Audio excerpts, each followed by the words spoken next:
All right, good morning, everyone. Welcome to VICA's 32nd Annual Business Forecast Conference and to our annual transportation panel. My name is Coby King. I'm a past chair of VICA. I'm also the president and CEO of High Point Strategies, a local public affairs firm, and I'm also co-chair of the transportation committee of VICA. And I'll be serving as your moderator today. So welcome everyone again. First, I want to thank our track sponsor for both the transportation and the tourism and travel panels, Clear Channel Outdoor. So we'll give a little virtual thank you to Clear Channel. And I also want to acknowledge our panel sponsors, Metro and Parsons. Thank you to both of you for sponsoring this panel. The biographies for most of the panelists are already in the journal and online. So I'm just going to make some very brief introductions, basically just names and titles, so that we have more time for your questions. Our first panelist is Jeffrey Dunn. He's the Director of Government Relations at Metrolink. Thanks for being here, Jeffrey. Laurie Lombardi, Senior Executive Officer at LA County Metro. Thank you, Laurie. Christof Spieler, Senior Lecturer at Rice University. And finally, Thomas Topoloski, an Executive Vice President at the Parsons Corporation. So let's get right into it. This is clearly not the same transportation panel that VICA usually holds. I mean, generally we're talking about just how this is, or you know, a phrase that I've used many times in the past 10 years, the golden age of transit development here in Los Angeles. But so much has changed in the last 7 months because of the pandemic. And the world of transportation has been left in limbo, from reduced ridership to lower sales tax receipts. And it really has left our local transportation community in crisis. Might be a little too strong, but perhaps not. I'm going to give each of the panelists a couple of minutes to make an opening statement just to get things started. And then we'll ask a question of each panelist, and then we will open it up for questions from the audience. So the best way to ask a question of our speakers is for you to click on the link below for Zoom, and then you can type in a question that the speakers will see and can answer. Or if you want to stay on Pathable, please send your question through the chat box on Pathable, and VICA staff, and we clearly rate highly because Stuart Waldman is serving as our staff for this panel, and we'll make sure that the question gets over to me. So let's get right into it, and we're going to start with Laurie. Laurie, how has the pandemic and COVID impacted Metro's budget, and how are you planning to deliver the San Fernando Valley's Measure M projects on schedule? Can you talk about how realistic federal and state grant opportunities are in the future? Sure. Well, first, let me say thank you for having me. I know that Metro is a platinum sponsor of VICA and a sponsor of this conference, and I'm very pleased to be here and with my fellow colleagues. Yes, Coby, you asked a good question. You know, what's going on with Metro's projects based on the COVID crisis? And we all know that sales taxes have taken a huge hit. But I'm happy to say that the show must go on, and we're moving on. We're moving forward. We have identified the critical points in our financials where we can keep moving our projects. Projects that already have grants. They already have dollars coming in, so we're not stopping in any fashion in that regard. We are making sure that every dollar is used wisely. We have prioritized projects that we can put in a list of how we're going to keep moving those projects, and particularly the East San Fernando Valley project. That project is full on. I mean, we received a grant recently for a few years ago on that project. We're full on in the environmental. We've actually not just done the CEQA portion of the environmental, we actually exposed it and added on to the NEPA process in this project so that we can expand our opportunities to bring in some more dollars. And so my team, actually, I oversee in the countywide planning team, I oversee the strategic financial planning team that oversees all of the 40-year LRTP financials, all the funding and sources, uses and sources of those funds. And I also oversee the grants management department and the state and federal policy and programming departments. So when you're talking about money, you are talking to the right person. And I can assure you that we are focusing on project readiness. Anything that we can do to get that project ready, to get any kind of dollars, is our goal. And I said this before, I'll say it again. Coming from my perspective and my team's perspective, there's no one anywhere that likes money more than we do, and more successes to bring in Metro. Since March, our department brought in $3 billion to the agency and to the region, including CARES Act, a $1.3 billion federal grant for the Purple Line, and we are going to keep moving on the Valley projects as well.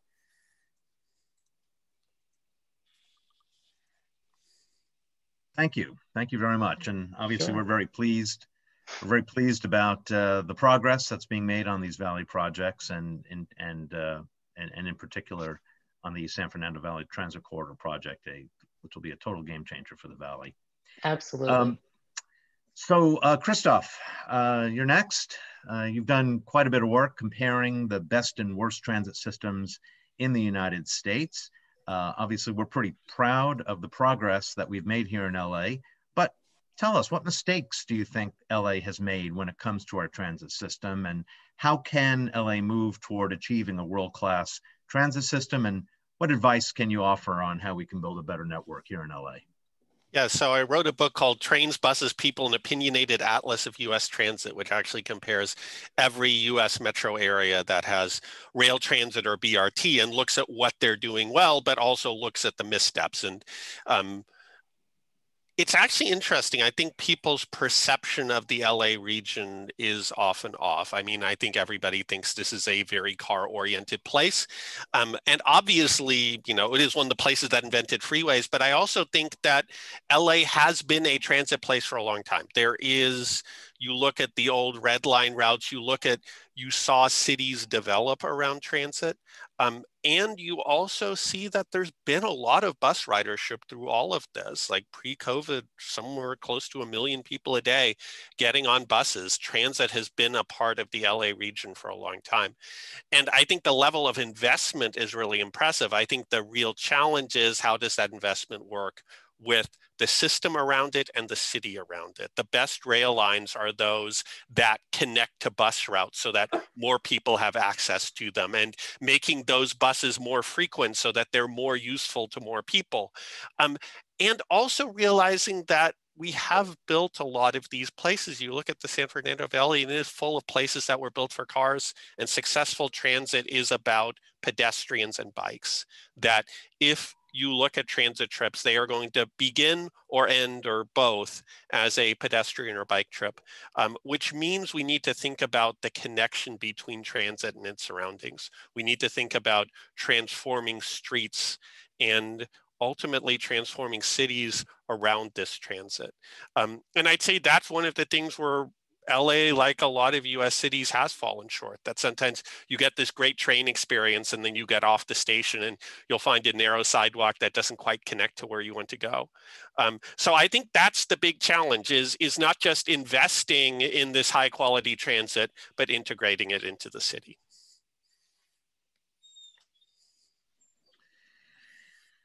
Great, thank you.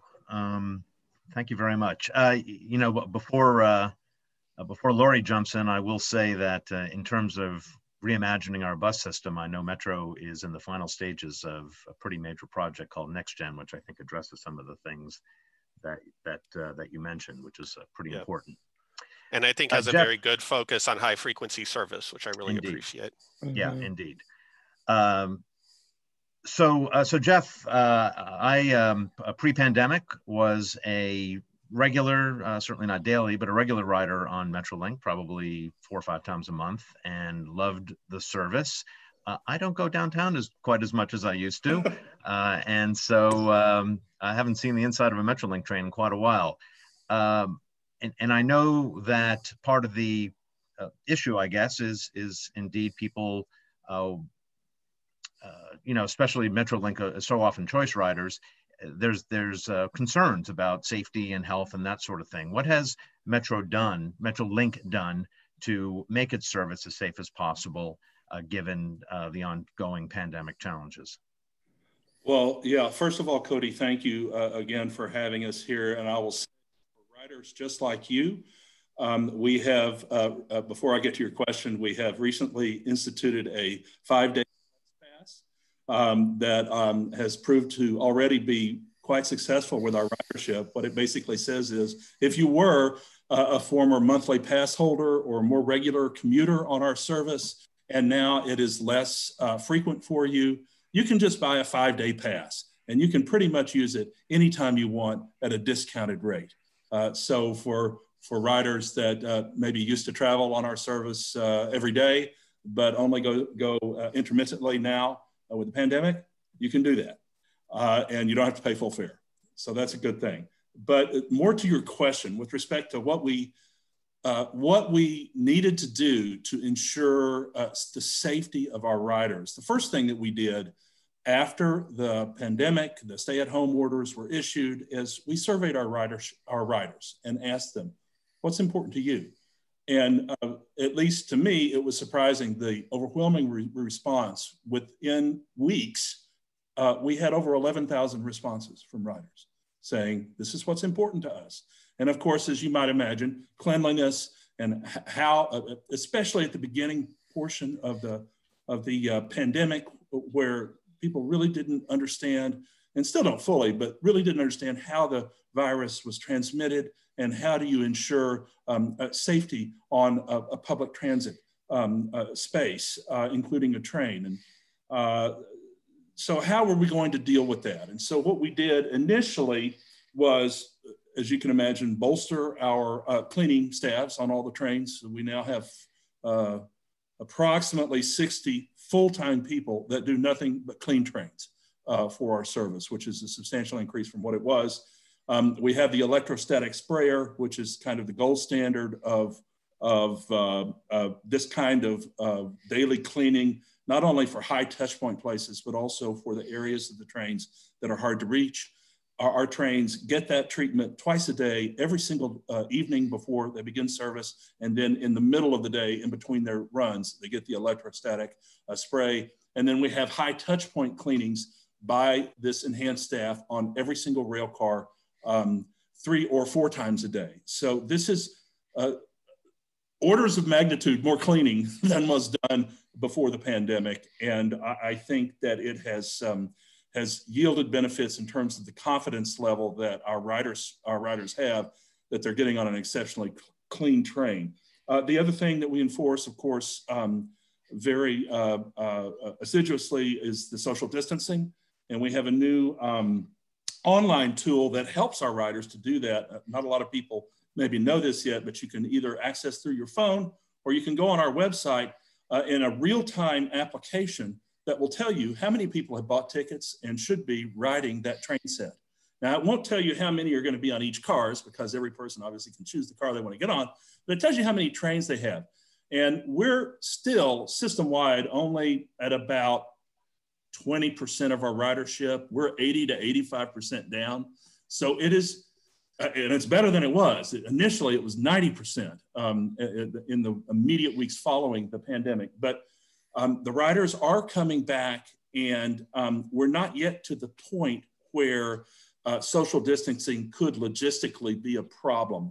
That happens really around between 1/3 and 1/2 full of a train. Do you get to a point that if you're doing the calculus at home, should I get on this train or not? Am I going to have enough room? You need to be at about that level. We're still on most of our trains in the 20% ridership level, 23% ridership level, a few a little bit higher. So for most intents and purposes, people know that they can ride on our trains and social distancing will be absolutely no problem. As we increase riders, though, as we go forward in the pandemic, this tool will be very useful to help people make that kind of judgment. Finally, masks.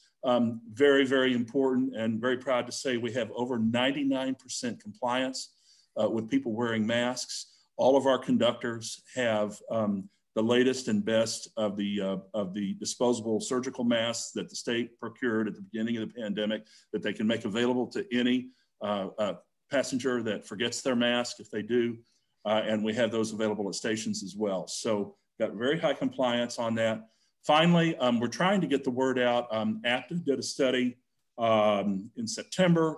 It was a 3-month-long study, national. This is the American Public Transportation Association, which essentially concluded that properly maintained transit services, they showed no correlation nationally in the 3-month study between ridership on those transit providers and general COVID contraction rates. So the data that we have shows that if you have your service well-maintained, well-cleaned, and well-run, there's no empirical evidence to suggest that you have any greater risk of catching COVID than just in the general population. Great. No, I've seen those studies, and they're very important. A little counterintuitive sometimes, but got to follow the science, right? Yes. All right, so finally, Thomas, I know Parsons is a thought leader in a lot of issues relating to transportation and transit.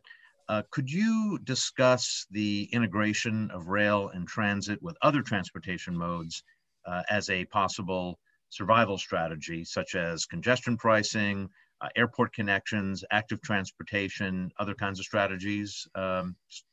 Give us your thoughts on that.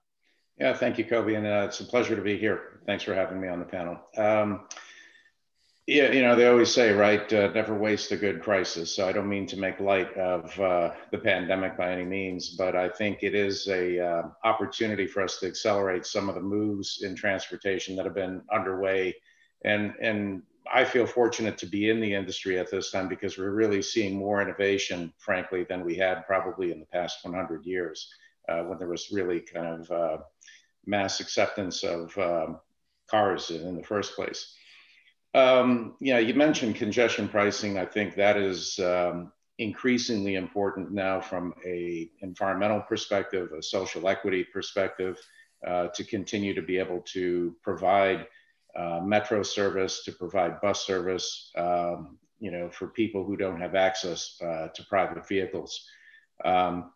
We're actually working on the congestion pricing program well underway in New York, which was important, again, even before the pandemic, but takes on a heightened level of importance given the ridership challenges that Jeffrey was speaking about in general on transit systems. So you look at that as a way to provide a cross subsidy to continue to provide rail service, bus service at frequent headways to make sure the systems are sanitized properly.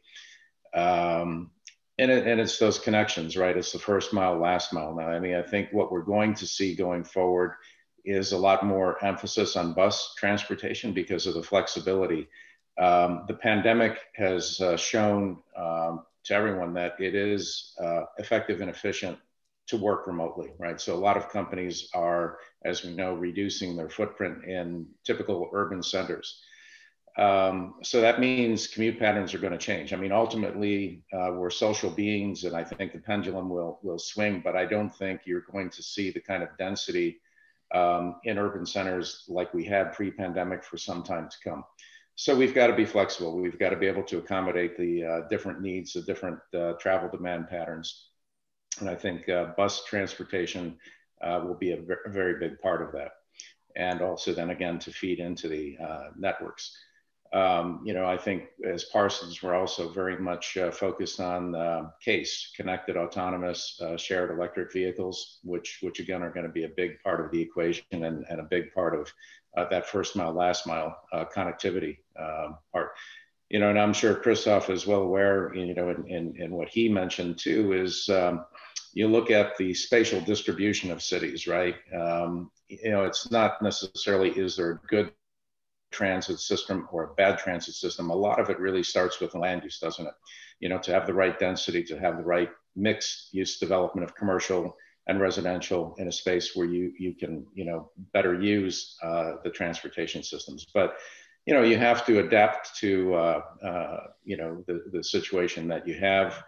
But I think, as I say, in the immediate term, from the Parsons perspective, we're looking at all types of innovations to make people feel safe to get back on, much of the things that Jeffrey mentioned, but we're also looking at fare collection. We know that just even the fare collection environment is a real vector for any type of pathogen.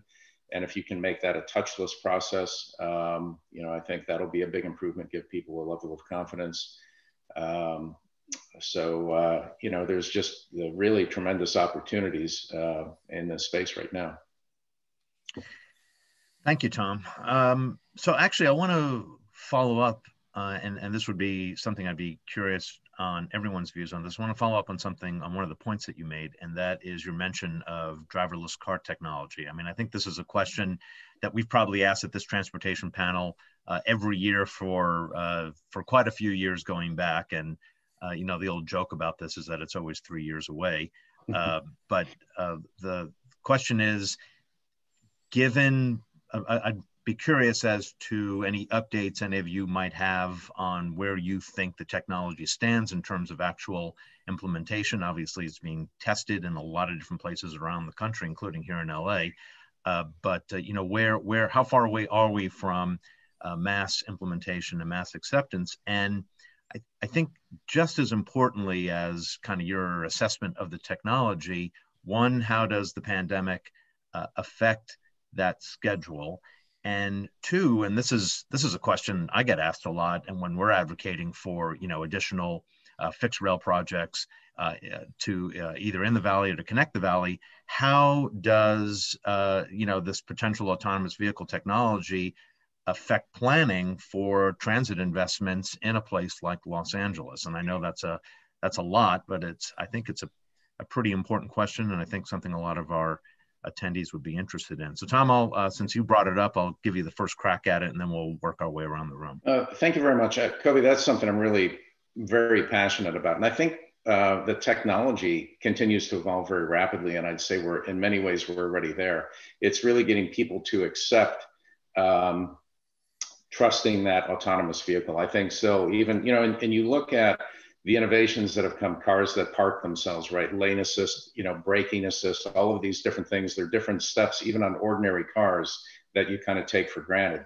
Unfortunately, an autonomous vehicle isn't the same as the iPhone, where people rush out, buy it, and you have this kind of adaptation. But I think what can help, and what we're really focused on, is pilot programs so that people can begin to see how the benefits of autonomous vehicles. And some of the things that I look at, Coby, and you and I've talked about too, is even the land side at an airport, right? You take that environment now, for any of us that travel a lot still, or certainly pre-pandemic, one of the worst parts of traveling is getting to that curbside. If you're going to the Conrack and you're waiting for that diesel spewing shuttle bus to take you to the Conrack or hotel, it might be raining, it might be cold, it's hard to get up on it, it's just unpleasant.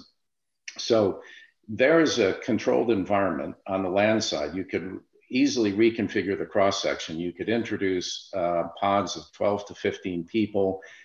When you leave the gate from your plane, with the app, you say, okay, my bags are going to be at carousel 3 in 17 minutes. I will leave on level 2, door 5, and that pod is going to be there. It's electric, it's autonomous, it's comfortable, and it takes you. And I think once people begin to see that, the other area that I think I'd love to see focus on and some federal support for is trucks in their own right-of-way, autonomous trucks with charging in the pavement. And I think maybe even you start with demonstration projects like port to distribution center, things like that. But we know that trucks take up a disproportionate share of the capacity. We know that certainly in terms of traffic safety, there is a higher level of serious injury and fatality with trucks.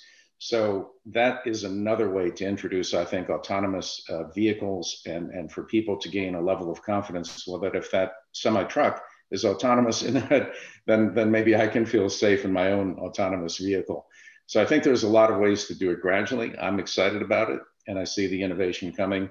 And as I said, just even to repeat myself, the advances in ordinary cars. You don't have to buy a Tesla to have some autonomous features in it. I'm hopeful that it might be 3, maybe 5 years, Coby. Well, thank you, Thomas. Well, 60 Minutes, actually, I'm sure some of you saw it, had a great story about autonomous semis that they broadcast not too long ago.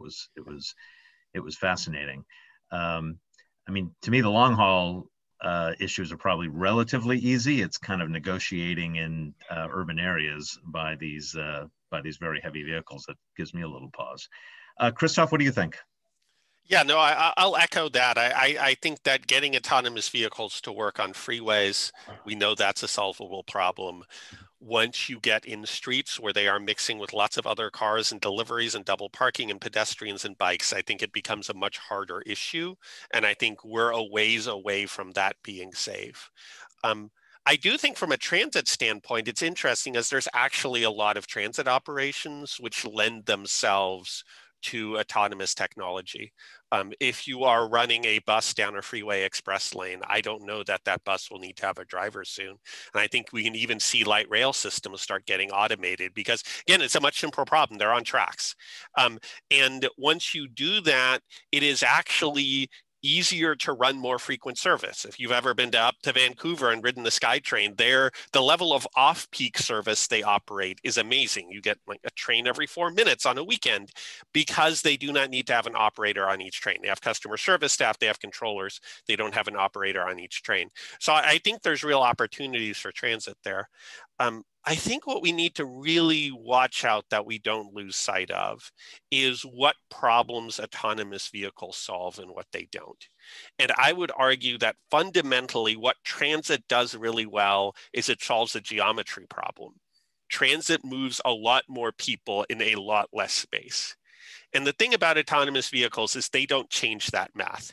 It doesn't matter if a computer is driving the car still takes space. And yes, there's some incremental benefits. Maybe you can drive closer, but I've seen LA traffic, people drive pretty close already. So that I think ultimately transit has a role because transit is so efficient at moving lots of people in a small space. And I think what that means is we should be focusing transit on the places where that really works. And I think, again, one mistake we make when we think of cities is we only think of downtown. Like you look at the LA region, you look at Southern California, and you realize it is a multi-centric place. We have a lot of different centers. We have a lot of different job centers, including in the San Fernando Valley. And I think those are all places where you have sort of the concentration of activity that transit really makes sense. So I think really focusing on what transit is good at and then thinking about how we build systems that serve all of those places is going to be every bit as much relevant as it is today. Thanks. Yeah, an important point about job centers here. I do like to remind people that if the LA portion of the San Fernando Valley was a separate city, the only cities in the country that would be larger than the San Fernando Valley would be New York, what remains of LA, Houston, and Chicago. That's it. So Laurie, are autonomous vehicles a threat or an opportunity for public transportation or both? That's a good question. I think my two fellow panelists gave you a lot of information that there's a lot to look forward to. I know in New York, I started my transportation career in New York and New York City Transit, MTA Capital Construction, and CBTC, which is the communications-based train control, is very well and alive there. And you can queue up headways, and you can shorten those headways as my colleagues have just mentioned. So, that works. That's a good step to getting there. But I think that we need people moving, like Christof said. We need to move a lot of people in some spaces that don't have a lot of opportunities or spaces that are really densely populated. And so how do you do that without taking cars off the road? If people are going to, regardless of whether they're driving or not, that doesn't really solve the issue. I mean, I'm excited about the technology, and I think that there will be more to come in the technology. That'll only bridge the advancements in the public transit arena regardless. So I really personally don't think it's going to be a problem. I think that when folks in LA started hearing about how transportation was coming in, and a lot of Uber and Lyft drivers were worried about their business. And I said, you look to New York, the yellow cab has never gone away, and that system has been alive and well for over 100 years. So I don't fear technology in this space. Jeffrey, any thoughts on this issue? Yes, first of all, I think I agree with just about everything that has been said by the panelists. Very excited to hear from Thomas his optimistic projections on the technology and the timeframes as how that will move. For Metrolink, one of the probably the central tenet or ethos of our agency is safety.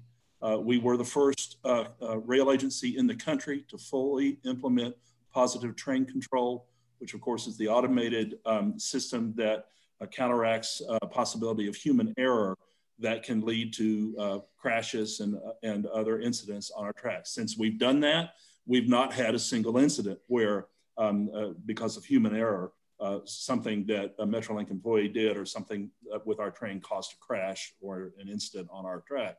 So it's working very well. I can't say that I would envision, unlike perhaps on a light rail network, on a network like ours, which spans 538 miles, which has the average rider is crossing county lines, if not state lines.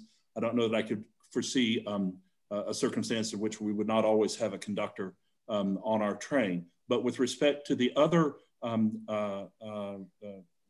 aspects of connectivity, first and last mile, how it integrates with our stations, absolutely, we will be looking at that as the technology improves. I'm very interested to see how some of these demonstration and pilot projects proceed. Initially in our first capital programs, which we may talk about later with the SCORE program, we're more looking at station safety improvements and integrating active transportation and pedestrian crossing improvements. But we're certainly going to be looking very closely as this technology progresses and becomes not only safe and viable, but scalable too. So that's the other issue. How long does it take? And so we'll be looking at that carefully, and one very important and exciting toolbox in a multimodal approach to moving people.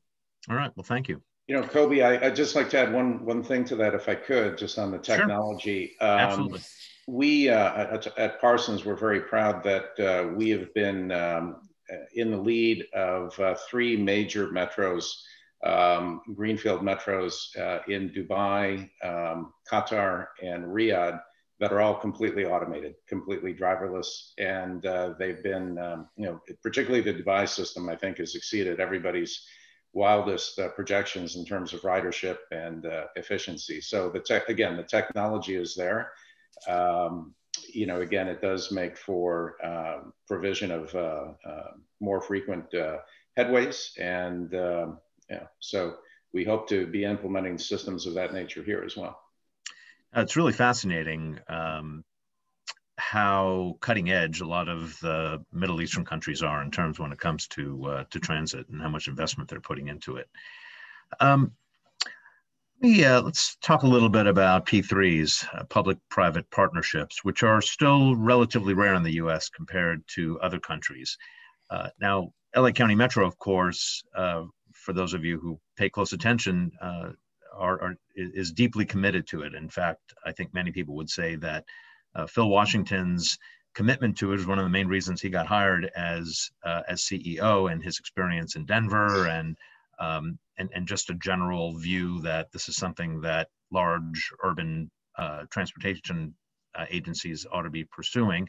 And the Office of Extraordinary Innovation is an example of his commitment to that. And then, of course, the process that Metro is using to potentially select a contractor or a number of contractors for the Sepulveda line, which is of critical importance to the San Fernando Valley, is another example of that. And there are other projects around the county that Metro is pursuing.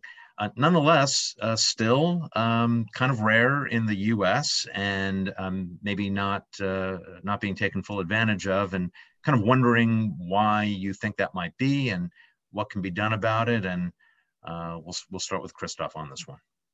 Yeah, I think one way of putting this is that you ultimately do not want to privatize the public interest.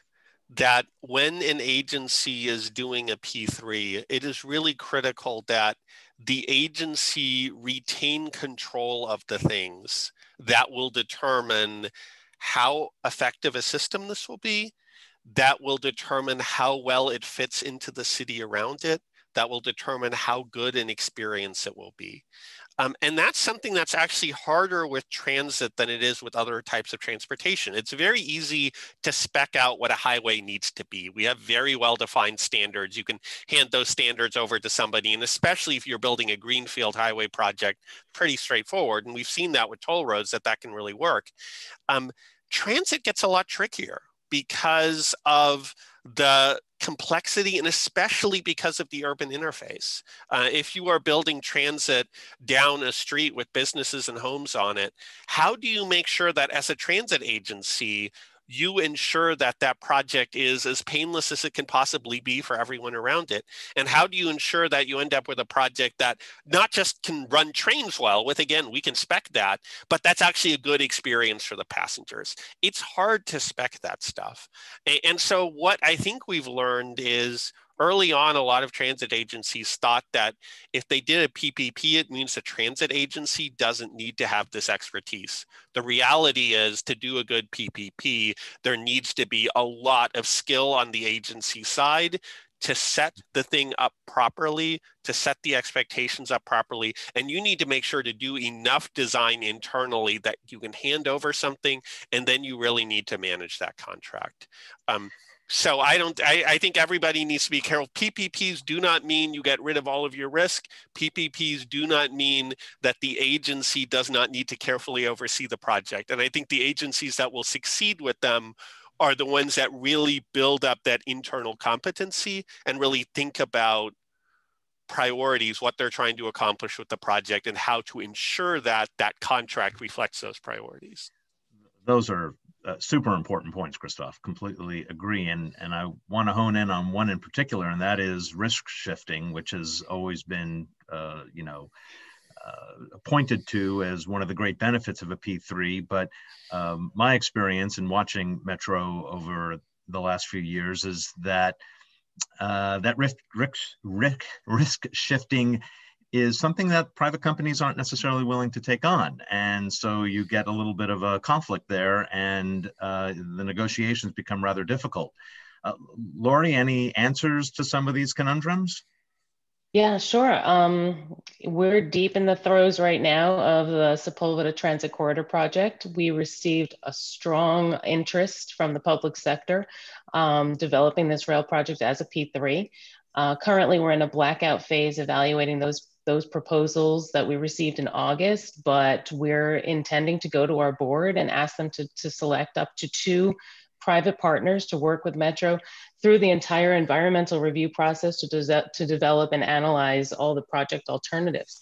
But I will tell you that we are in lockstep. The project teams, we have project teams on any project that, for all of our projects, but particularly for the P3 projects, we have had core teams focused on all of the components that Christof had just mentioned, which is how do you offset risk?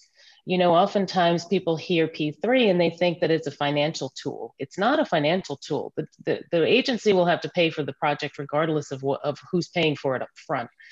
So debt isn't always the answer. And I remind people that, if perhaps the debt risk of applying for or receiving some loans from a private sector versus Metro doing that may offset some of those risks. But in the end, you have to be smart about what those proposals or those concepts are coming through when it comes to how do you create a financial plan or funding plan for these projects of such great magnitude, these huge dollar amounts we're talking.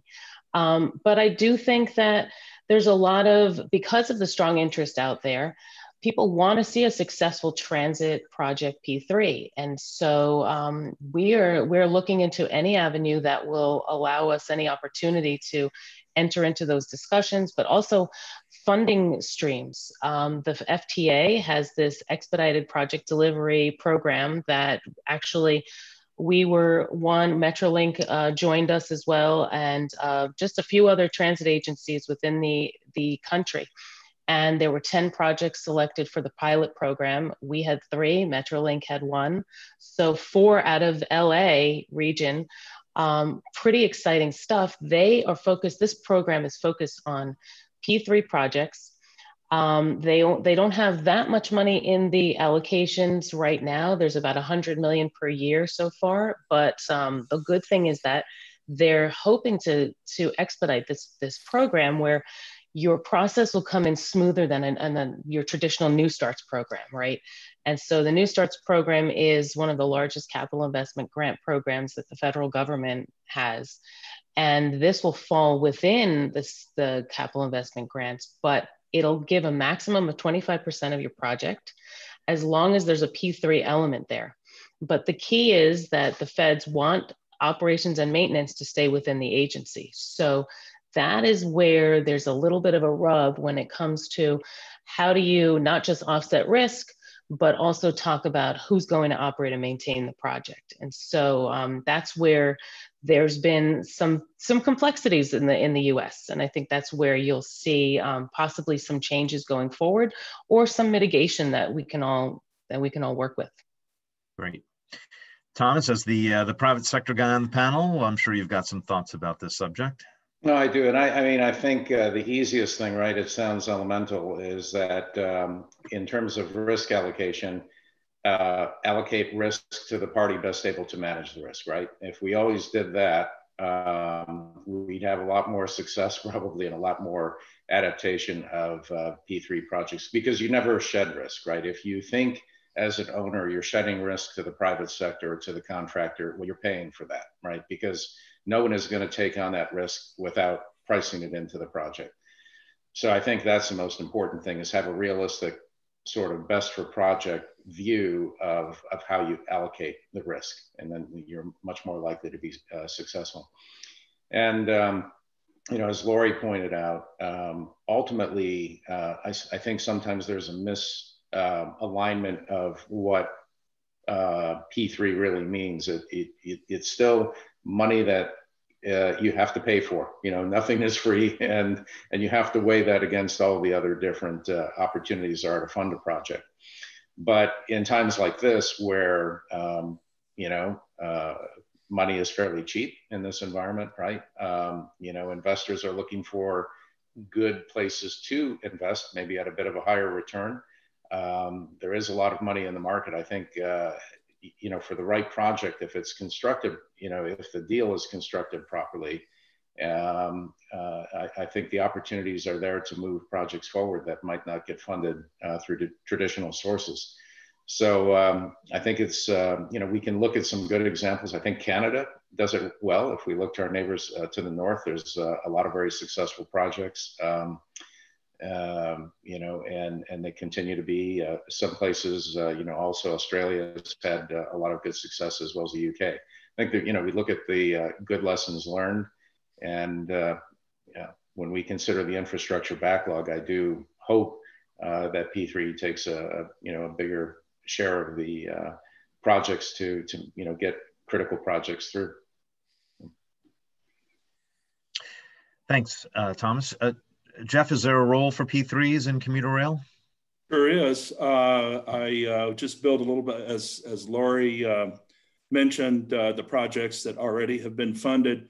I'd also go back a little bit to 2018, when Metrolink secured its largest grant in its history, $876 million TIERS grant that is going a long way towards funding the Link US project downtown that will eventually be built, as well as many of our SCORE phase 1 projects.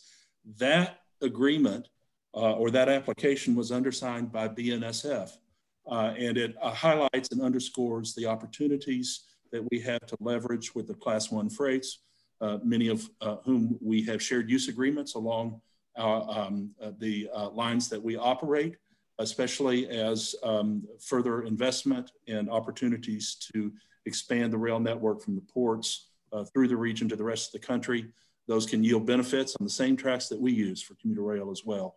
Also, I would say, looking to the future, of course, we know that there's been a lot of discussion and excitement about potentially high-speed rail from Las Vegas coming into the region through Brightline, whether it's through Palmdale or potentially Rancho Cucamonga, another opportunity there to work with the private sector to secure those kinds of connections. And finally, I would say before the pandemic, we did a reverse pitch with a number of Wi-Fi providers for Metrolink service. That was going very well. We had to suspend that because the pandemic came along and we couldn't move it forward on our trains, but it's something uppermost in the consideration for our train service, that when we get back to some semblance of normalcy, of having a partnership for Wi-Fi for all of our riders. Great. So as you may have seen in the chat, the chat is disabled for all but the hosts. So sending questions in through the chat will not work, but you can text questions to me or to Stuart. I think you can see the chat, so you can do that. And if you do, please include your name and company in your questions. Jeffrey, I want to stay with you. You know, Metrolink is in some ways the kind of large spine of the multi-county transportation network in Southern California. But there are, and I think a lot of people, well, most people in LA know what Metro is. Fewer people know what Metrolink is. Even fewer people know that there are many, many other transit agencies throughout Los Angeles County that are operating their own buses, operating their own express services. And I know that these agencies do try to work together. But what are the challenges and opportunities that exist for the many transit agencies in LA County to work more closely together? And in particular, how is Metrolink attempting to try to coordinate schedules and stops and things like that, so that I'm not even sure that's a last mile, first mile problem. It's maybe for Metrolink, maybe a middle segment problem, but I'm sure you guys have thought a lot about that. We have thought a lot about it. And I would say, first of all, you know, in the current environment that we're in right now, with ridership being down as far as it is in terms of our scheduling, we're looking at modifying the scheduling next month to really respond more to demand of our present ridership, and then to tweak that as we go along, so we're being most responsive to our riders. So in the middle of November, we will have an amended schedule that will offer more service in the morning and more service in the mid-morning, because that's where the demand is, rather than in the later times in the evening. Now, to your other sort of larger question about how do you work with all these transit agencies, I'm not even sure exactly how many we actually partner with, but if I had to guess, I would say along the order of 40 to 50 transit agencies in our network do we interact with to increase, you know, connectivity. And so it's just complicated. It depends upon ridership demand on our network in all areas and how it fits in with the various agencies that we do work with. Of course, in the VICA region, we have Burbank and Glendale and all of the various transit agencies that we work with on scheduling and have really excellent relationships. But there's no easy answer. I mean, when you have a network this long, this large, you just have to reach out and you know, work it out as best you can based upon local demand factors and the you know, the constraints that you have in your network. Laurie, I know that Metro tries to work as closely as possible with your partner agencies, but also provides a great deal of funding to those partner agencies. Mm-hmm. So can you tell us a little bit about the challenges and opportunities there? Yeah, sure. Actually, coming out of our, we just launched our goods movement strategic plan draft to our board a few months ago, and we're honing in on making that finalized. But out of that development, we actually saw an opportunity to create a freight and regional rail working partnership group, where we have been working with the state on trying to figure out what kind of funding is available and how we can actually leverage projects and move the region in partnership with our fellow counties. And so we have a regional rail group that we've been, a regional freight and rail working group that we've included BNSF into that conversation, Metrolink, of course, our partners on the other county partners, we have UP involved.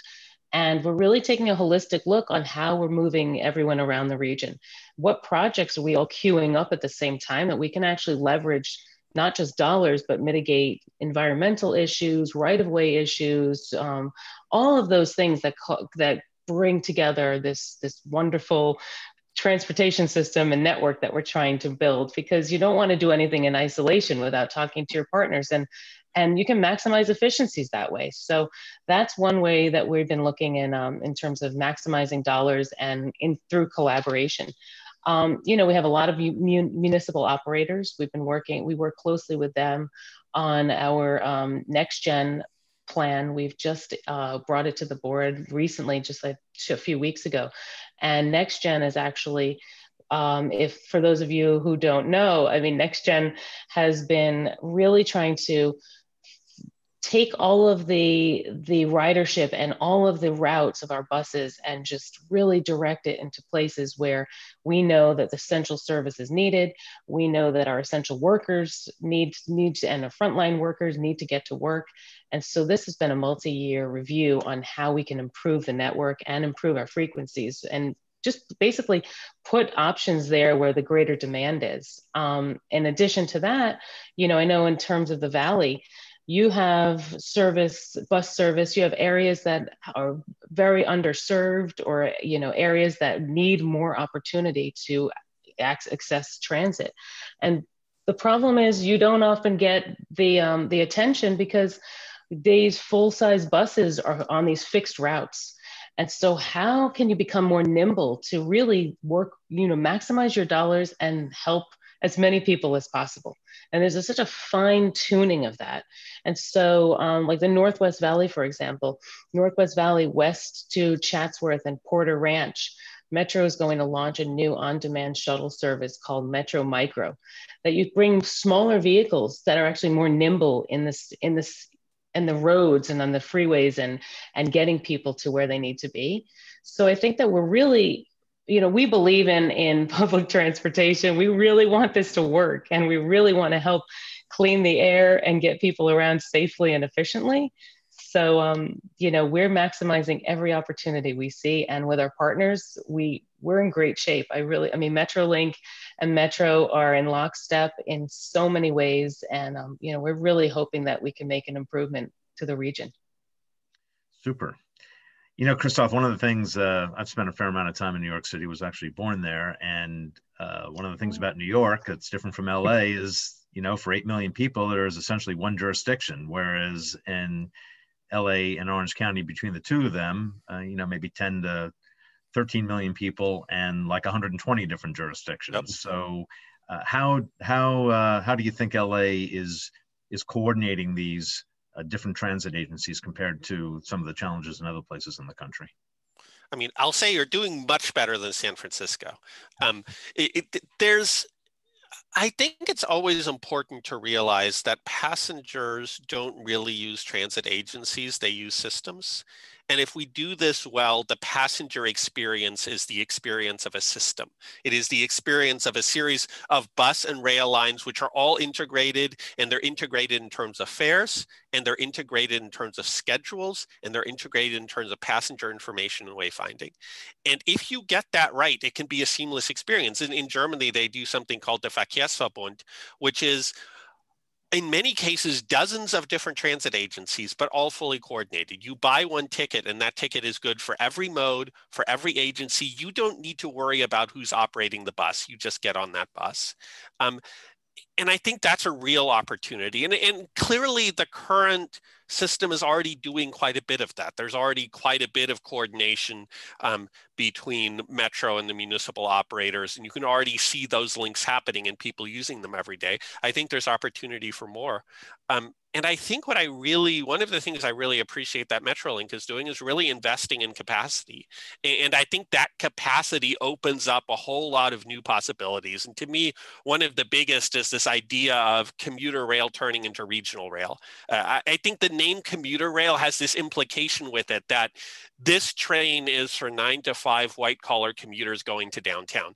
And that's never quite been true. And you see people with surfboards on the Metrolink train, you know that it's not just those commuters, but we have these systems that are very much designed around that very specific travel market. And there's a lot of other travel going on. There's a lot of travel that isn't work travel. There are people going to the store. There are people going and living their lives. And there's travel happening that's not downtown. And so what do you do with a network that you have a future where a lot more people are riding from Northridge to Burbank rather than going all the way into LA, that it actually serves trips within the valley, not just from the valley to the rest of the region. Part of that is frequency. Part of that is you want to run often all day. You know, again, if you look at the example in Germany, you've got these S-Bahn systems where their base frequency, their base all-day frequency is 20 to 30 minutes. Wow. So that you get to the point where it starts being more like what you're used to with the subway or light rail, that you can just show up and wait. And the other thing they do is really integrate those systems with all of the other transit network around them, that you see those rail stations start to become bus hubs for the surroundings. And a lot of things that today might be a bus to bus trip, in the future might be a bus to rail trip. Some of the trips that people currently are taking on the Orange Line, maybe they should be taking on Metrolink because they'll actually have a faster trip that way. And one of the things I think is really promising there is, luckily, due some degree to the accidents of history, there are actually a lot of Metrolink lines in just the right places for that. Like Burbank is one of those centers that really needs more service. And guess what? There's a rail line right into the center of that. And if we operate better service and really integrate it with all of the other service, I think that could be transformational. And that points to the fact that sometimes transit isn't just about infrastructure, it's about service. It's about not just about groundbreaking and ribbon cuttings on new projects. It's about taking the infrastructure you have and doing more with it. Coby, if I could just piggyback briefly on that. So much of what Christof was saying was just kind of music to my ears, and also very much perspective with which we look at our service, especially as he said, transitioning from a commuter rail to more of a regional rail network. I've mentioned before our SCORE, Southern California Optimized Rail expansion projects. We have 16 of those that have all been fully funded by state and local match funds that are moving forward without delay, the first of those projects, to do the exact kinds of things that Christof is talking about to enhance our capacity. The goal of the program over the next 10 years is to get us to these 30-minute headways on weekdays every day. You never wait more than 30 minutes at any Metrolink station anywhere along our network. And I'm happy to say that of the SCORE programs, 3 of them are right in the middle of the valley. We have 2 projects in Burbank that are funded through that. In addition to station improvement projects, we have a Chatsworth projects. All of those are going to not only enhance pedestrian safety, but also throughput and shorten the headways at those stations and further out in the network. So just wanted to say, yeah, we're on board with everything that you said, and hopefully we'll be able to move forward beyond just the first phase, which is presently funded with help from the federal government in the coming reauthorization discussion that will be forthcoming next year. Yeah, so I spent some time in Osaka a few years ago, and one of the things that is absolutely striking about the Japanese system is how tightly integrated the different modes are, and even for someone who doesn't read or speak Japanese, you can still figure out your way around. It's actually pretty remarkable.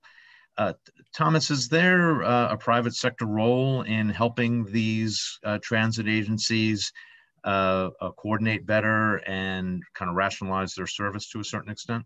Oh, absolutely there is. I mean, I think the systems planning, look, I think Christof said it very well. There should be that you don't necessarily even to the passenger, it should be imperceptible about what system you're on, ideally, right? And if I think the private sector can certainly help coordinate the agencies, coordinate, route schedules and service levels to make all of that possible.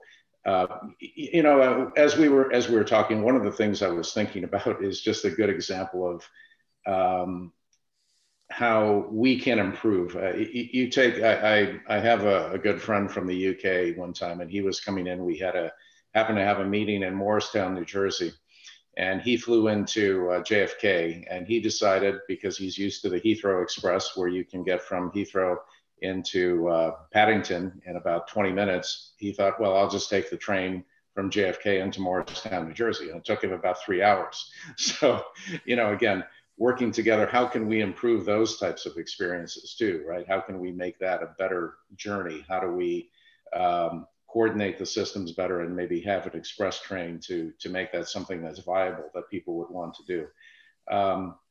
But Coby, I think especially going back to even the case system, that rail obviously is a fixed, high capacity, moves a lot of people. But to really make sure that you're getting the highest and best use out of your rail investment, you do have to integrate it with a bus network, hopefully very soon with autonomous vehicles, on-demand autonomous vehicles. And I think once we begin to do that in a seamless way, and the private sector has a major role in that for innovations about making that possible, we will get better use of that, and hopefully move more people out of single occupancy vehicles or double occupancy vehicles into transit. Great. So speaking of that and investments in rail, let me ask you all for your opinions on a subject that I'm sure you all have opinions about and impact your agency or impact your organizations in different ways, and that is the high-speed rail project in California, which is still kind of chugging along, and still facing a lot of obstacles, but still moving forward. I was wondering just kind of what your thoughts are, how you see it moving. I know Parsons has some views on both the challenges and opportunities there, and certainly I know Metrolink and Metro are directly impacted by the funding that is coming in from the high-speed rail project. So let me just throw it out there, and I think that probably the most softball is probably for Jeff, so we'll throw it over to him first. Thank you, Cody. Well, let me just first say that we are extremely grateful, I know, and happy with the agreement for the investment that is happening at the Link US project, with the use of funds, Prop 1A funds and TIRST funds to get that project moving. That is an absolutely transformational project for Los Angeles, and it couldn't be made without the assistance with the High-Speed Rail Authority, and that's tremendous. And I know Laurie can speak on that much better than I can, but I would just say generally that we support continued investment to connect our network to high-speed rail when it eventually gets here, and we look forward to working with high-speed rail agency going forward with that to make those connections. We had the opportunity last year to actually, our CEO was able to testify at a field hearing of the Transportation Committee, State Transportation Committee, to talk about how to improve the service and kind of the priority, if you will, of having more investment into Southern California within the constraints that must be maintained in order for the high-speed rail line to meet its federal obligations in the Central Valley, but to look at and appropriately gauge how those investments can be moved as expeditiously as possible in Southern California. We support that wholeheartedly. Laurie, how's Metro's relationship with HSR? Well, they infused a lot of funding into the Link US project, so we're moving full steam ahead on that. We're setting everything up for that progress to continue. I mean, high-speed rail is an exciting concept. I used to live in Japan, and so that's where I first cut my teeth on high-speed rail and the benefits to the community and the speed in which you can travel and the seamlessness. It was just fascinating to watch those trains come and go out of the stations and just whiz by. And so for me, it seems like a really great opportunity. Of course, it can become very political. And that's what we have to navigate around, you know, those sensitivities. But hey, we're setting it up for the future because it's a great idea if we can get there and people can buy into it. I know that Brightline, Virgin, they've been looking into the Victorville to Vegas concept. So we'd had discussions with them on just doing a preliminary environmental review. And so, yeah, I think that there's a lot to come. I think that Metro is open and willing to make this work. Great. Thomas, any views from your perspective? Oh, absolutely. I think, frankly, it's shocking, isn't it, that in North America that we don't have high-speed rail. I had the benefit of living in Europe for a number of years and always really enjoyed when I lived in Paris and you could go to Belgium on a really comfortable train and there in no time. What I'd like to see is really an alliance with the airlines, with the aviation industry, because we know that the airlines don't like the short haul flights, right? Because you use 70% of your fuel just even on takeoff and landing. So it's very inefficient. And again, for those of us who travel by air, we know it's very uncomfortable, particularly a short haul flight, because you're usually on a very small plane and you're packed in. So the comfort and convenience and environmental benefits of high-speed rail, our country is ideally suited for it. You look at the Northeast corridor, you look at California, we talked about LA to Vegas, things like that. The Texas Triangle, there's so many applications that would serve people better, lead to, I think, a stronger economy and certainly environmental benefits. So I'm hopeful that we could get really buy-in from stakeholders and get a common mind. But I think Laurie said the key, sometimes the politics, it's unfortunate, that where something makes sense in so many levels, but when politics comes into play, sometimes we get this paralysis that we can't move forward. So hopefully we can get beyond that, and hopefully California high-speed rail will be the vanguard for it in the U.S. Yeah, I rode the TGV between Paris and Geneva back in '89, and Shinkansen more recently when I was in Osaka. Yeah, extraordinary systems. Yeah. Christof, come from a place where it's a little more prevalent. Do you agree with Thomas? It's just tragic here that we don't have it. It is. I mean, California is clearly one of the places in the country that most needs it. And it's not just San Francisco to Los Angeles. It's every place in between. There's a lot of travel within the state, and it would be transformative. It is really so much of a better experience than flying. And unlike those 737s, it doesn't just pass right over Bakersfield, it stops. And I think that is an important part of the future of California's economy. It's actually interesting sitting here in Houston. We are going to see whether California or Texas gets there first. I think all the transit and railroad engineering people will realize that we in Texas have one huge advantage, which is we're flat. Yes. And that clearly one of the big challenges in California is those pesky mountain ranges, which exist at both ends. But obviously those connections are crucial. Basically sometimes we just have to build really big projects. If you jump up to the Bay Area, BART was a project which took too long and cost too much and had plenty of scandal in its time. But I can't imagine San Francisco today without having that infrastructure crossing the bay. And I think high-speed rail is similar. That said, I mean, I think we really have to worry about management and costs on projects like this. We're not going to be able to succeed unless we can deliver these things cost effectively. And I also think we need to sometimes think about what the opportunities are.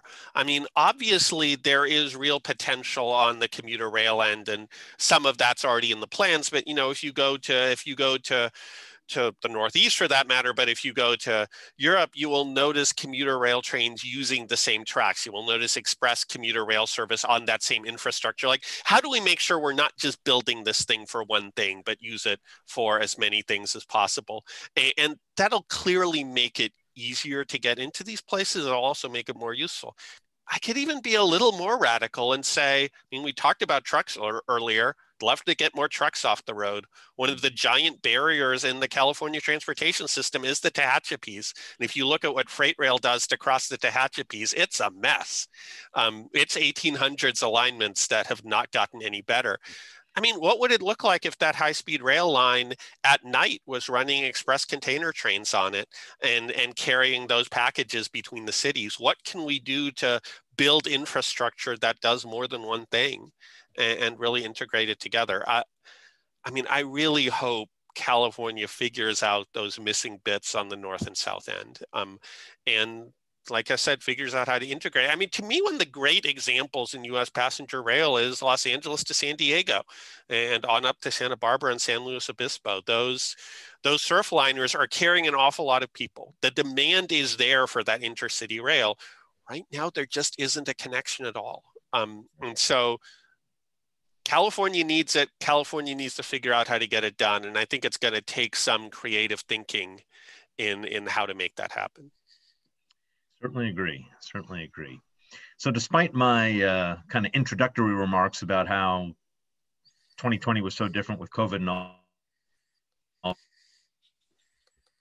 things, so maybe give you guys each just an opportunity to maybe answer. I mean, one question is, how has the pandemic really impacted our ability to expand transit? Again, I know some of you have already talked about this, in particular, Jeff, but how do we make people comfortable riding with others again?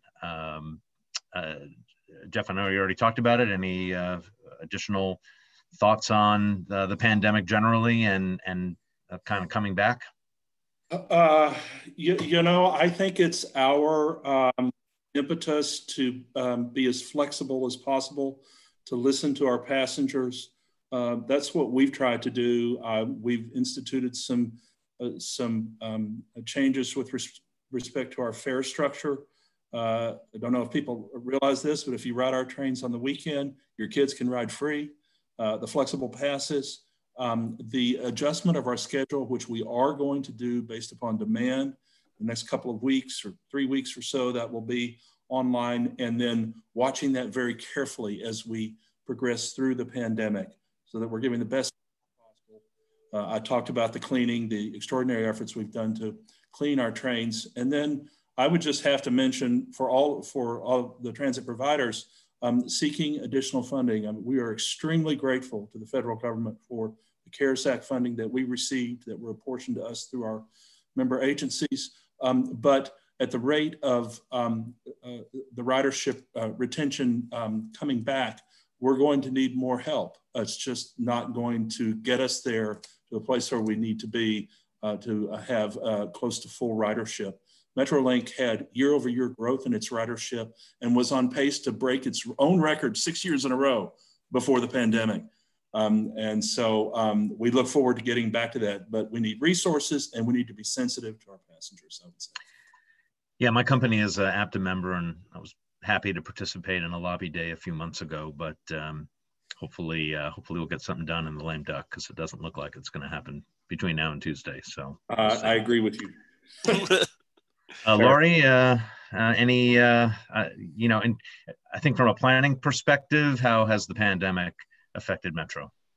Yeah, I mean, we had 1.2 million passenger boardings per day pre-COVID. Now we're about 600,000 and increasing steadily. But you know, on the planning side, we're still, like I was saying, we're still looking into our big capital projects. CARES, as I told you earlier, CARES and FEMA. We worked very closely with the with our federal partners to infuse a lot of funding there to make sure that we were keeping operations going.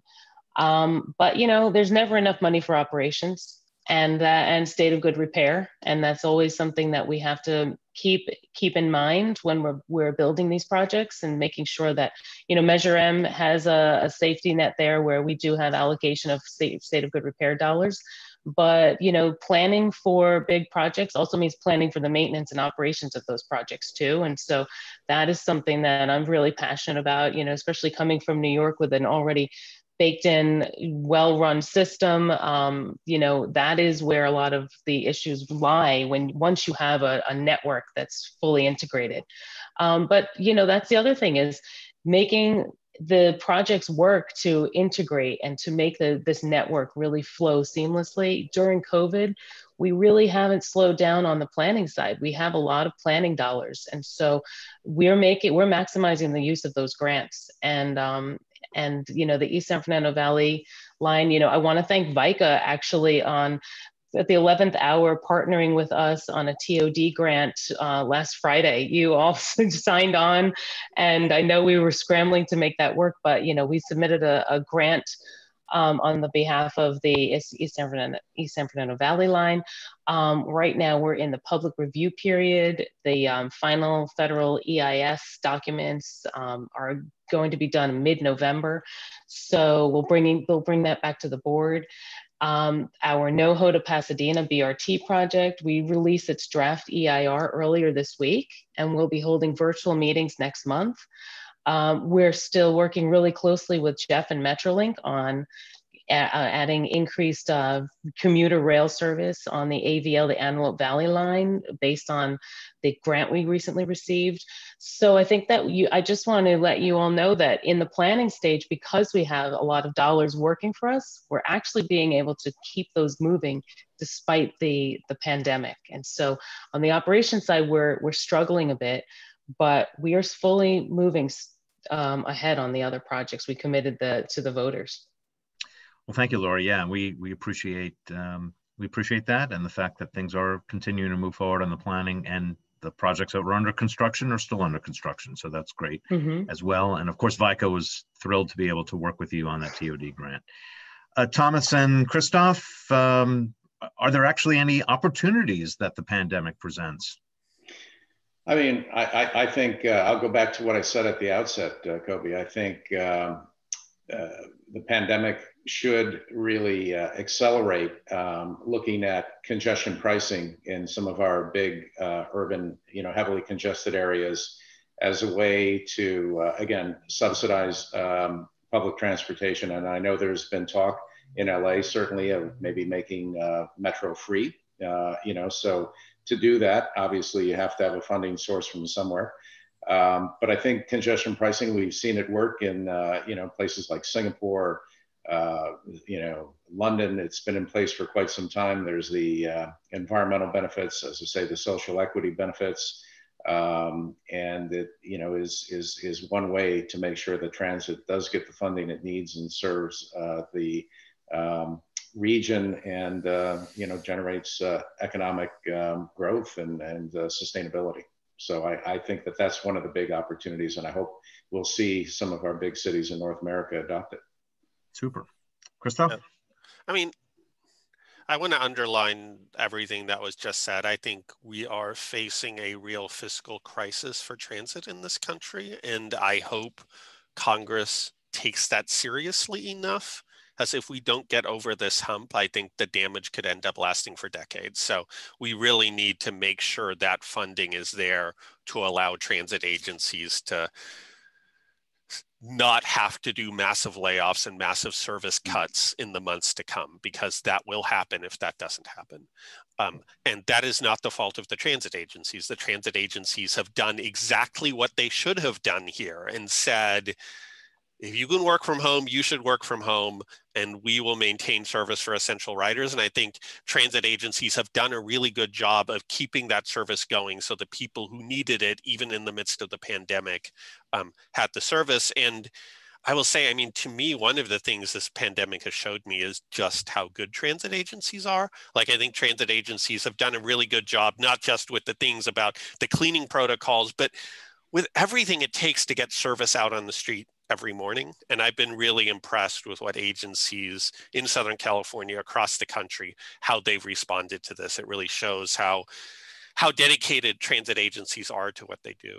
I mean, I will also say on the long-term impacts, I think we tend to overestimate the degree of change here. I wrote a piece a long time ago about how cities respond to disasters. And what's interesting is that we would think that things like earthquakes and hurricanes would sort of change the trajectory of cities, but it doesn't actually usually happen. Cities which were successful before they get hit by something big continue to be successful. San Francisco, Chicago, whatever. And cities that were already having trouble and were already declining, that whatever disaster comes along tends to simply exacerbate that. But we don't, as human beings, we tend not to change that much due to great catastrophes. We're in the middle of a global catastrophe, but I do think it will be our human instinct to get back to normal afterwards. I think there'll be a little more work from home. There may be some people who move as a result of this. Overall, I suspect cities after this will be much like cities were before this. And so I want to underline that what I think Metrolink and Metro are both talking about, which is saying we still need to plan for that future. Everything that was relevant a year ago is still relevant now. And we need to be thinking about a future in which we have better transit that serves more people with better service. And we need to keep doing the work of getting there. Yeah, thanks, Christof, for saying that. I mean, I work with a lot of folks who are seriously thinking about what the post-pandemic society is going to be like. And I mean, I tend to agree with you. I think the changes are mostly going to be marginal. I mean, I could be completely wrong, but human nature is human nature, and people do want to be together. And I think once the danger of the virus passes, I don't know how long it's going to take, but I mean, I agree with you. I think the trajectory is the trajectory, but I guess we'll see. I want to give, we've only got a couple minutes left. I want to give, Christof, you just spent a lot of time kind of talking about what I was just about to say, and that is just some parting thoughts for us. We've got about 60 seconds for Jeff, Laurie, and Thomas. So Jeff, why don't we just take it in that order? Just any closing thoughts or anything that I missed that you want to mention? I would focus because of the timing on, we have a rather important event next week called an election that could have very substantive, substantial impacts for all of us, and especially the transit agencies. Whether or not we have the incumbent administration or a different administration, whether or not either of the chambers flip to a different political party. And then remembering that next year, too, is the year for the Surface Transportation Authorization Bill, which was the single most important piece of federal legislation that will determine the funding levels that we may or may not receive, separate and apart from any COVID stimulus or CARES Act 2.0. So I would urge that we all keep our collective eyes on the ball, and certainly, Coby, your work with APTA and others to keep that uppermost in our mind for our long-term viability and sustainability going forward. Thanks, Jeff. Laurie? Yeah, I would agree with Jeff. We're seeking any positive news from the federal government, regardless of the administration. But we do need to see our transit agencies supported the way they really, really deserve it. I think that we're talking about public workers, we're talking about public servants here. And what's better to invest in a system where people have devoted their lives to working on public services to make people's lives better and move people efficiently.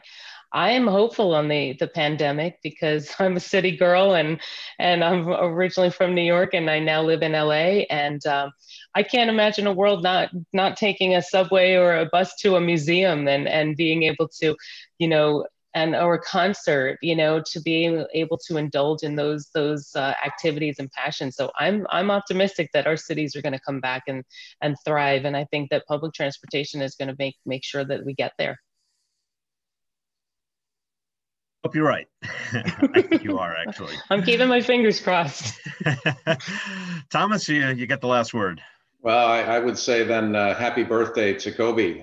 And I won't say what your age is, but I would have thought you just turned 40, Coby. So well, you look thank great. You, Thomas. You're off by 20. You're off by 20 years. I'm actually 20 years old today. Oh, there we go. No, you know, one last comment though. I would just say, you know, it's interesting. A lot of different views on what the post-pandemic world is going to look like, and I think that it's important for us to just really be as forward-looking as we can be. Continue to look at what technology can bring to making our cities or urban areas a better place to live, and how we can move people more comfortably and efficiently with technology-enabled solutions going forward. So, and like I say, I think the pandemic really heightens and accelerates those trends.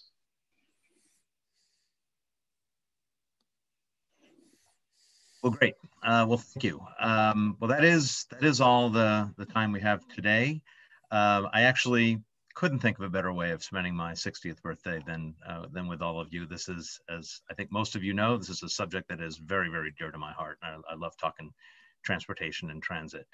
So let's thank our track sponsor and our panel sponsors one more time: Clear Channel Outdoor, Metro, and Parsons. Normally, of course, if we were in person, we would give a big round of applause here, but virtually that is a little tough. But thank you to all of our panelists today and spending your morning with us. Our keynote speaker will begin at 11:50 in just about 10 to 15 minutes. I do encourage you all to visit our exhibitors so that you can enter the raffle for your choice to win a number of prizes. We've only had, at last count, only 26 people have qualified for the prizes. So go and go visit those exhibitors and make sure that you are eligible. We've got round trip tickets from Southwest, a signed jersey from the LA Rams, and lots of gift cards. So thanks again. It's been a great panel, really enjoyed it. And you all have a great rest of the conference and then on to the weekend. Take care. Thank you, Coby. Thank you all. Happy birthday. Thank you. Thanks.